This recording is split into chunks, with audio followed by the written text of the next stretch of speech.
casa pudesse ser uma grande aliada para ajudar o seu filho autista a evitar crises, se regular, se concentrar e evoluir no dia a dia? Olá, pessoal. Esse é mais um episódio do Papo de Teia, o videocast da Estamos Aqui. Nossa ideia é conectar famílias de pessoas autistas com soluções reais para os seus desafios no dia a dia.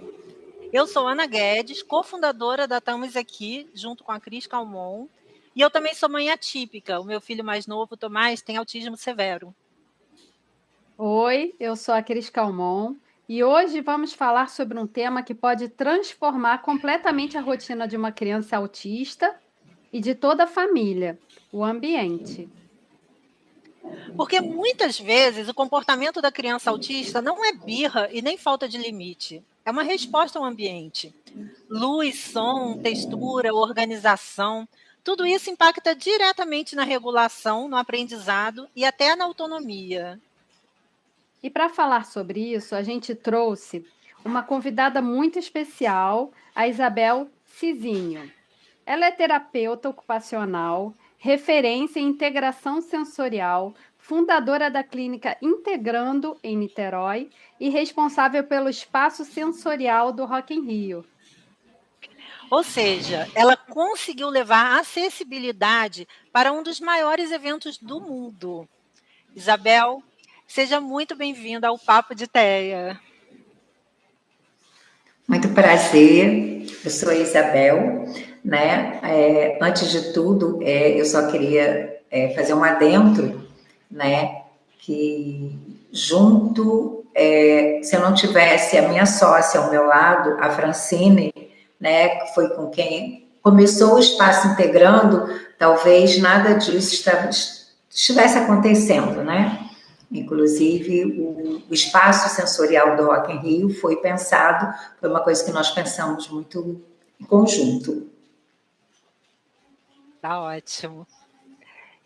Isabel, então vamos começar aqui as perguntas. Eu queria começar pelo Rock in Rio, porque isso é muito simbólico.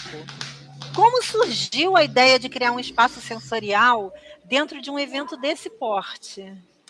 Bom, para eu chegar ao espaço sensorial, eu vou ter que contar uma historinha, né? Como que o Espaço Integrando chegou ao Rock in Rio. Hoje, o coordenador de pluralidade e acessibilidade no Rock in Rio, o Thiago Amaral, a gente tem uma história junto, né? Ele sofreu um acidente, mais ou menos com 18, 19 anos, e eu estava nesse acidente com ele. E ele ficou tetraplégico. E aí, eu participei de toda a reabilitação dele, até ele ir para o SARA, e acabei ficando muito próximo deles e da família. E aí, quando foi mais ou menos, eu não lembro assim, data, talvez 2013, 14, ele resolveu ir ao Rock in Rio. E ele sentiu na pele a falta de acessibilidade, ele enquanto tetraplégico. E ele teve uma ideia de fazer um projeto de acessibilidade e enviar para os coordenadores, para o Rock in Rio. E esse projeto foi aprovado.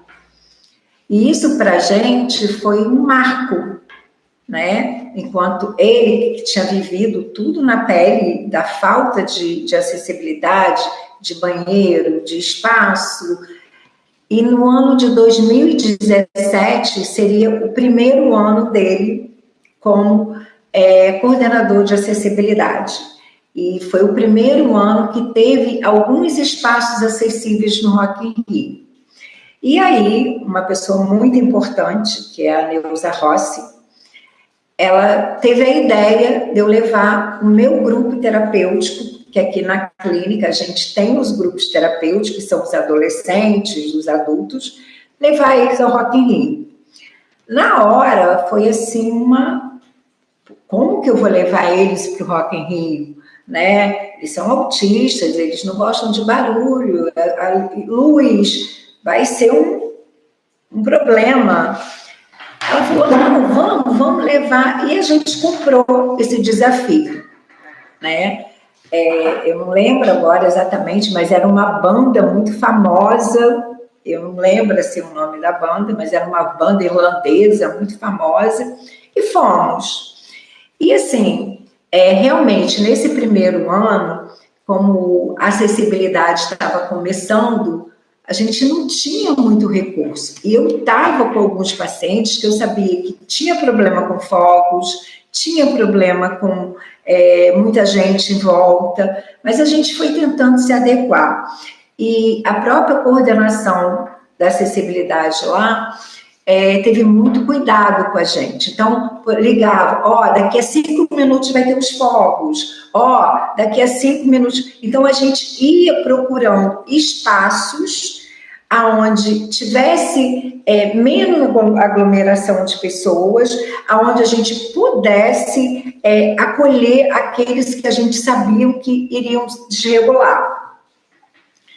E aconteceu, né? Aconteceu vários casos de desregulação e a gente não tinha onde regular esses adolescentes. E aí fomos em 2017.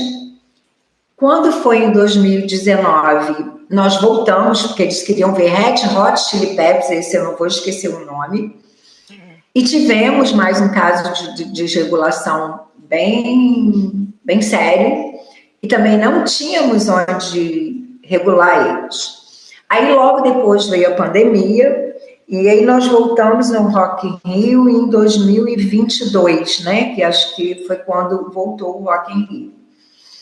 Já em 2022, nós resolvemos ir no preview e não no dia do show. O que é o preview? O preview acontece 3 dias antes do festival iniciar, tem todas as atrações, tem show, mas como é só para convidados, fica mais tranquilo, um ambiente mais propício para o neurodivergente. Mas mesmo assim tivemos problemas, né? Com menos aglomeração, com não tantos shows acontecendo, tivemos as questões de desregulação.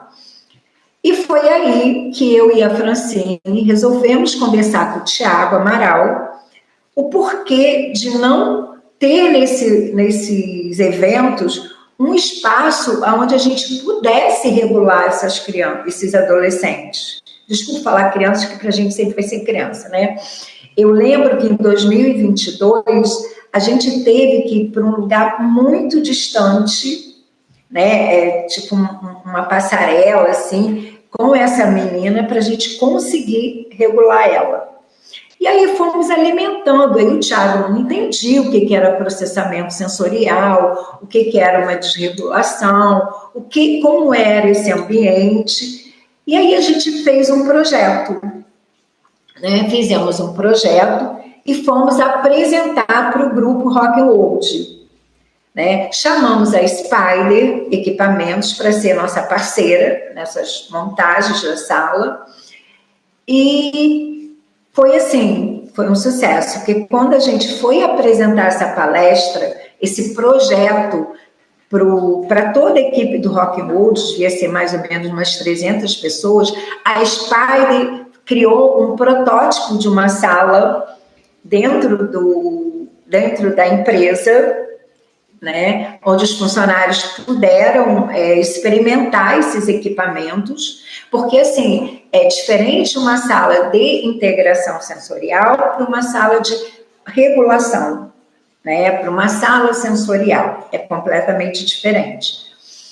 E aí foi interessante que quando a gente está dando a palestra, a gente descobre que vários funcionários do Rock World são autistas, né? Diagnosticados com suporte 1, e eles ficaram assim maravilhados, e eles começaram a falar como aquilo seria bom para eles, né? E aí, lógico, encontramos algumas barreiras, as pessoas muito assustadas, como que um festival de 100 mil pessoas, uma salinha sensorial vai dar conta, né? E aí a gente explicou que daria conta, porque quando a gente fala de regulação, principalmente no evento, externo, 20, 30 minutos a pessoa se regula.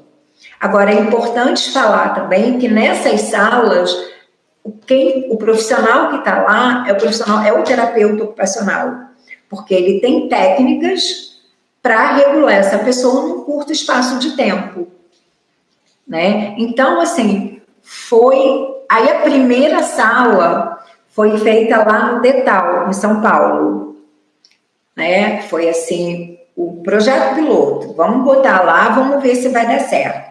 E deu super certo, sabe? Deu super certo. E aí, quando foi no ano seguinte, 2024, né? A gente trouxe para o Rock in Rio. E foi, assim, uma experiência maravilhosa. Maravilhosa. Os relatos que a gente teve, né? As pessoas no seu lugar de pertencimento, sabe?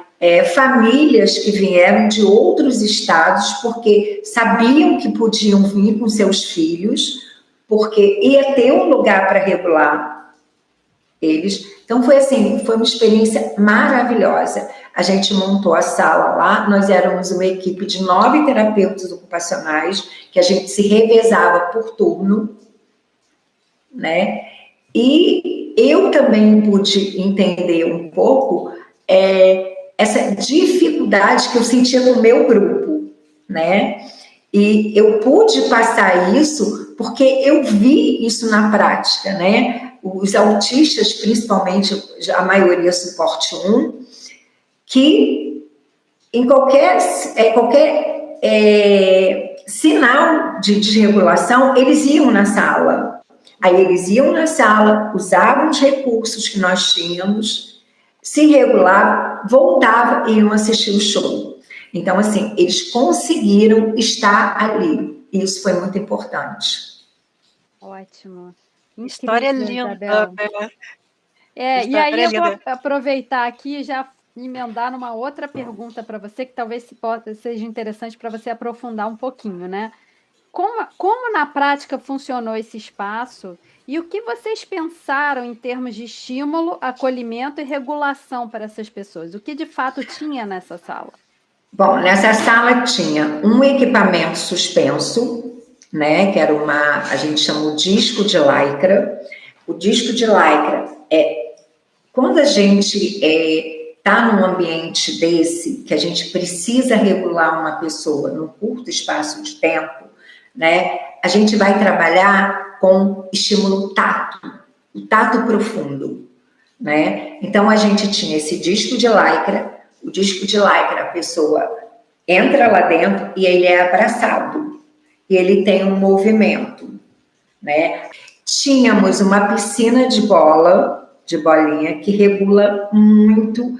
Uma piscina com bolas totalmente, não é diferente de uma sala, né? Aquelas bolas coloridas eram bolas todas transparentes, que não pode, você não pode ter nada nessa sala que vai aumentar o seu alerta, porque não é paciente, né? O usuário, ele entra ali, a gente precisa abaixar o alerta, não aumentar.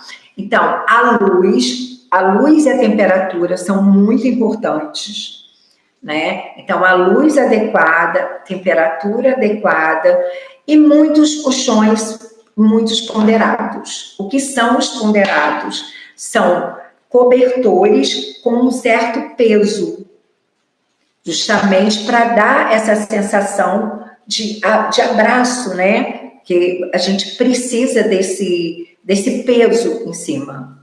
Então, assim, a sala era composta basicamente disso, né? Muito colchão e muito cobertores ponderados. Outra coisa também que a gente tinha lá no espaço fone de ouvido, abafadores. Tinha abafadores, óculos, por causa que é muito estímulo de luz, né? Então a gente tinha os óculos também, abafador e óculos. Ótimo. Isabel, o que você percebeu de impacto real nas famílias e nas pessoas autistas que passaram por esse espaço? Olha, os relatos deles foram as coisas assim mais maravilhosos que a gente já recebeu. Como eu falei anteriormente, é o lugar de pertencimento. É eu saber que eu vou poder ir a esse local e que se eu desregular, eu tenho algum lugar aonde eu possa ser acolhido. Isso que eu senti, né? Pessoas, como eu falei anteriormente também, que vieram de outros estados, queriam ver lá uma determinada banda, era a oportunidade de ver essa banda, mas como que eu vou com meu filho autista? Né? E se ele se desregular? Eu vivi isso nas outras edições. Né? E se meu filho desregular? O que eu vou fazer? Aonde eu vou? Como eu faço? Né? E o que a gente percebeu que muitas pessoas que aconteciam isso iam para o posto médico anteriormente, né? Porque a gente recebeu muitos jovens lá que as pessoas chegavam, né? Lá os organizadores não sabiam se levavam para a nossa sala ou se levavam para o posto médico, né? E assim, a gente teve um caso bem interessante de uma menina que desregulou no banheiro. Nossa. Por que ela desregulou no banheiro? Porque não respeitaram o espaço dela no banheiro. E aí alguém achou que ela estava tendo uma crise de ansiedade, uma crise até por uso de alguma substância, né, ilícita. E aí alguém falou, não, tem uma sala sensorial, ela está desregulada, vamos levá-la para lá. E ela, sim, depois, e ela falando com a gente, né, a tranquilidade dela, como ela ficou bem depois que ela foi para a sala sensorial, que os terapeutas interviram, né, e ela pôde sair dali e ela pôde aproveitar o festival. Isso a gente viu o tempo inteiro. Tinham pessoas, Ana, que passavam pela sala 5, 6 vezes durante a noite. E outra coisa que a gente viu também era na hora da saída, né? Muitas pessoas era o último show, muito empolgada, acabavam desregulando, tinham que ir embora, e aquela ansiedade mesmo, né? Como eu vou fazer agora, eu tenho que ir embora. Então, eles iam na sala, se desregulavam para poder seguir o caminho de volta para casa. Aí eu não sei se é porque eu sou mãe de autista, mas eu me emociono com cada palavra que você está falando dessa história. Muito lindo. Viver, assim, eu já vivia com os meus pacientes do grupo terapêutico, né? Mas viver aqueles dias todos lá que nós passamos com o público em geral, né? Você se deparar com essas dificuldades e você saber que eles estavam ali, cada um estava ali por um motivo, pela sua banda que era sua banda hiperfoco, muitos ali as bandas eram hiperfocos, né? Outras foram para acompanhar, ou seja, o namorado, a namorada, foram com a família. E assim, o que eu achei mais legal, sabe, foram as famílias dos meus pacientes, foram lá, levaram os pacientes durante os dias de festivais, né? E assim, uma experiência muito legal que a gente teve nesses dias foi que essa menina que desregulou muito por causa dos fogos, né, em 2024, 22, ela foi com a família. E aí a família foi, porque a família também queria assistir uma banda lá, que eu não lembro mais. E a família foi, ela foi junto, porque a família sabia que na hora dos fogos tinha um local para ela ficar. E mais interessante foi que agora, ano passado, no Detal, ela foi comigo, que eu levo os pacientes também no preview do Detal, ela foi e a família deixou ela tranquila aí, e ela foi tranquila porque ela falava, tia Isabel, na hora dos fogos a gente vai para a sala. Vamos para a sala na hora dos fogos. Então, assim, eles estarem ocupando os lugares, né? Isso é muito importante. Com certeza. Bom, Isabel, agora trazendo para dentro de casa, né? Muitos pais vivem essa situação de crise, né? Desregulação, sobrecarga sensorial e não sabem para onde começar, né? Qual o primeiro passo para tornar um ambiente mais favorável para uma criança autista, né, dentro de casa? Então, isso a gente passou muito durante a pandemia, né? Durante a pandemia, as crianças, principalmente as crianças autistas, elas sofreram muito. Então, assim, a gente falava sobre criar o cantinho de acomodação. Não precisa de muita coisa, é um cantinho mesmo, sabe? Primeiro, vamos falar em luminosidade. Uma criança que está desregulada, a luz branca para ela é a pior coisa que pode existir, né? Aqui na clínica, a gente tem a luz branca, mas a gente tem a luz amarela também, né? Aquela luz que não é... Então, assim, o que a gente pede nesse cantinho? Primeiro, iluminação. Você não vai trocar a iluminação da sua casa, nem sempre é possível. Então, você ter o que a gente chama de luz projetada. Hoje aqui, o que a gente trabalha? Sabe aquele astronauta que emite luzinha? Então, compra um abajur, né? Apaga a luz, um abajurzinho, uma luz que não seja uma luz fria, né? Pode ser uma luz amarela, pode ser uma luz azulzinha, uma luz que acalme. E um colchão. E ter um ponderado também, um cobertor ponderado, nem sempre é possível, porque a gente sabe que essas coisas são caras, né? Mas a gente sempre adapta. Um colchão assim, um colchão molinho.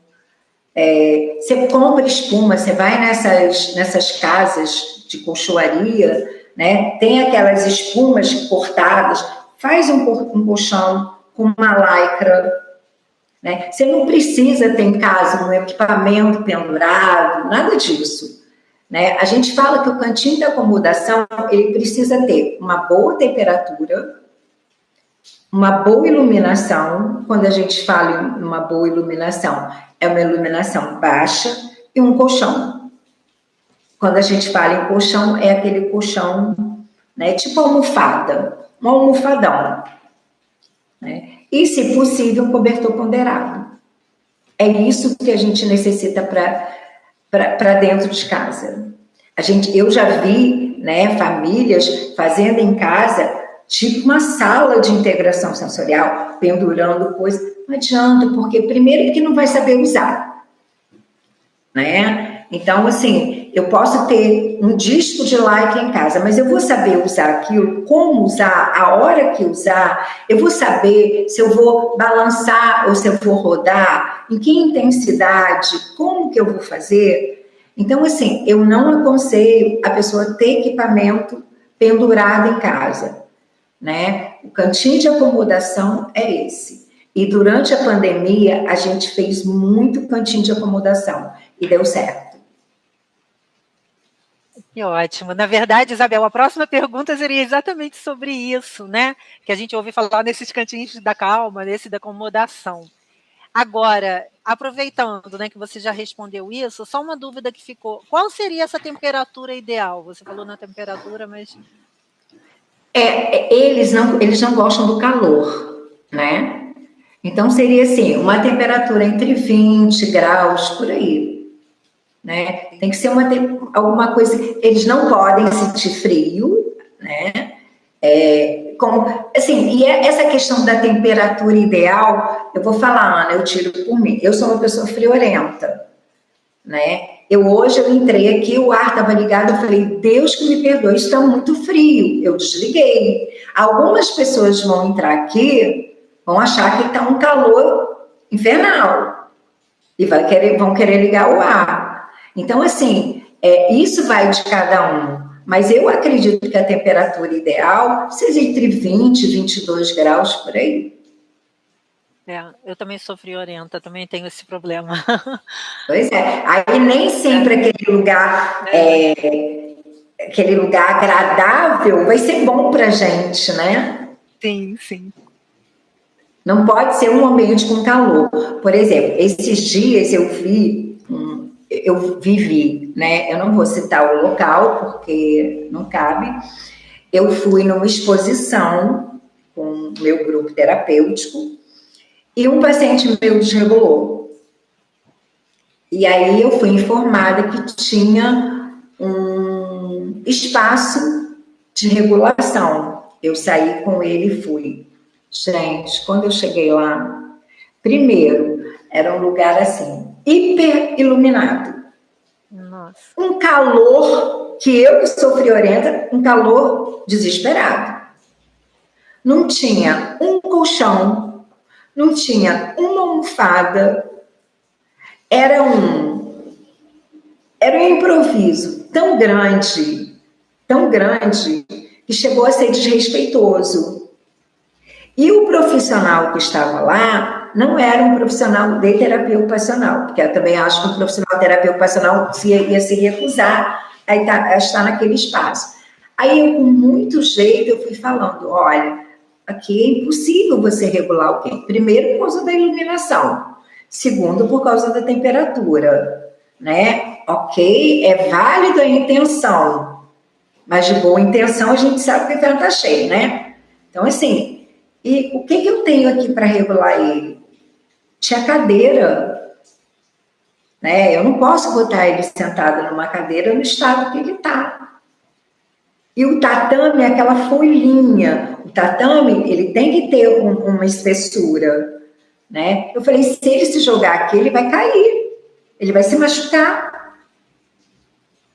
Então, assim, o que a gente vê, né? Ano passado eu também vivi isso, no evento que eu fui, né? Era até um evento pela conscientização do autismo, e assim, um calor de 40 graus.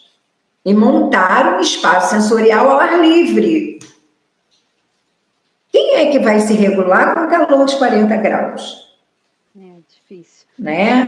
A gente sabe que eles já sentem um calor, eles têm um alerta, a maioria deles já tem um alerta alto, já sentem muito calor. Né? Então, assim, tem que ter critérios, né? Então, isso eu acho muito importante, né? Não adianta você montar um espaço sensorial sem ter uma pessoa que entenda ali dentro, um profissional capacitado. Segundo, minimamente, né, procurar saber. Eu vou montar, a partir do momento que eu vou montar um espaço sensorial, eu tenho que pedir uma consultoria. O que eu preciso ter no espaço sensorial? Gente, aí eu cheguei nesse lugar, eu falei, nossa, mas que tanta luz é essa? Sabe? E, infelizmente, é isso. Agora, assim, como improvisando em casa, né? A criança, ela entende que aquele espaço é dela, porque, por exemplo, muitas vezes as famílias vão improvisar, pegar almofadas, fazer um colchãozinho, criar um ambiente. Como ela entende que aquilo ali vai servir para ela ajudar nas crises dela, assim? Como é que ela entende, a dinâmica acontece? Porque quando ela vai ali, ela vai se sentir tão bem que ela vai querer ficar. E ela vai procurar esse lugar. Como, por exemplo, né? Agora mesmo eu vivenciei isso aqui na clínica. A gente chegou um paciente muito desregulado. Quando a gente entrou dentro da sala com ele, ele já foi direto procurar o colchão. E aí ele ficou uns 2 minutinhos no colchão e foi para a piscina de bolinha. E ali ele ficou, né? Mas aqui a gente tem esses recursos. Ali dentro da piscina de bolinha, a gente colocou o cobertor ponderado em cima dele, deu 5 minutinhos, ele já estava super regulado. Então, assim, eles sabem o que é bom para eles. Então, ele vai ser levado a primeira vez naquele cantinho, ele vai ser levado a segunda vez, a terceira ele já entendeu que aquele lugar ali é bom para ele. Porque, assim, eu vou falar uma coisa, Cris, a gente sofre de ver uma criança desregulada, mas eles sofrem muito, eles sofrem mais. Então, quando eles entendem que aquilo ali vai amenizar o sofrimento deles, eles tomam aquilo para eles. Né? E assim, a gente fazendo um parâmetro com os festivais, né? Vamos falar com o Rock in Rio, né? Eu vou àquele lugar porque eu sei que ali vai ter um lugar que eu vou me regular. Eu estou na minha casa, eu sei que naquele lugar ali eu vou estar bem, então eu vou ali. Independente do suporte. Entendeu? Isabel, eu imagino que você tem um monte de histórias aí para compartilhar, até porque você comentou sobre a época da pandemia e tudo. Mas você tem algum caso específico para compartilhar com a gente em que a adaptação do ambiente mudou significativamente a vida da família ou da pessoa com autista? Tenho sim. E justamente começou durante a pandemia, né? Essa família mora numa casa muito grande, assim, casa com uma casa maravilhosa, tipo de cinema, vamos dizer assim.